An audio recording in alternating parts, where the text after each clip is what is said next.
सिद्धरामाची यात्रा साऱ्यांचीच आहे। सोलापूरकरांना यात्रेबरोबर महापालिकेच्या निवडणुकीला सामोरे जायचे आहे। मात्र यात्रेत नंदीध्वज मिरवणुकीत राजकारण बाजूला ठेवून या विनाकारण राजकीय गप्पा आणि प्रचारावर चर्चा करण्यापेक्षा सिद्धरामाचा जप नाम करा। आपणास शांततेत यात्रा पार पाडण्याबरोबर पालिका निवडणूक यशस्वी करायची आहे, असे प्रमुख मानकरी राजशेखर हिरेहब्बू यांनी शुक्रवारी बैठकीत सांगितले। अजून एक महत्त्वाची बाबा, ह्या यात्रेमध्ये आज महापालिकेचे इलेक्शन लागलेले आहेत।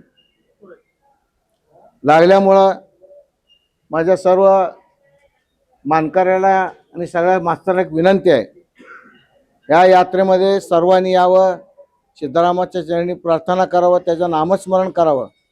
पण ह्या यात्रेमध्ये येताना उमेदवार राहू दे किंवा नंदीध्वज राहू दे, कोणीही कुठल्या पक्षाचा बिल्ला लावून घेऊन यायचं नाही।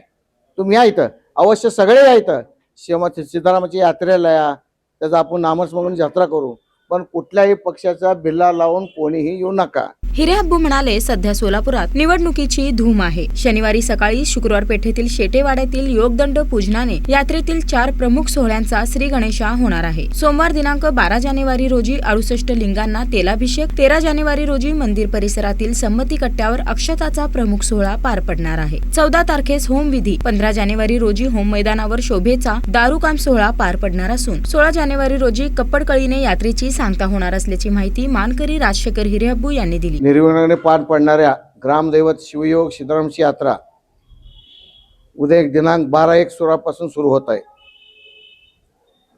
तत्पूर्वी उद्या शुक्रवार पेठ येथील शेटे यांच्या वाड्यात योगदंडाच्या पूजनेने धार्मिक कार्य सुरू होत आहे। 11 तारखेला रात्री 12:05 मानाच्या पहिल्या आणि दुसरा नंदीध्वज स्थान चढवण्याचा कार्यक्रम सुरू होतो। या ठिकाणी 11 तारखेला, 12 तारखेला पहिला शिव म्हणजे एंडी मज्जन, दुसरा शिव अक्षताचा कार्यक्रम, तिसऱ्या दिवशी होमविधीचा धार्मिक मकर संक्रांतीचा धार्मिक कार्यक्रम, 15 तारखेला शोभेच्या दारूकामाचा कार्यक्रम आणि 16 तारखेला कप्पडकळीचा, असा 5 दिवसाचा धार्मिक कार्यक्रम सुरू होत आहे।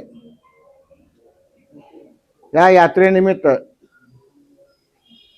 या सोलापुरात सगळ्याकडं आनंद उत्सव आहे। सगळ्याकडे सर्व म्हणजे भक्त लोक, मानकर लोक सगळ्याच्या दिव्य बसवणं, कालपासून दिव्य बसवण्याचा कार्यक्रम सुरू झाला।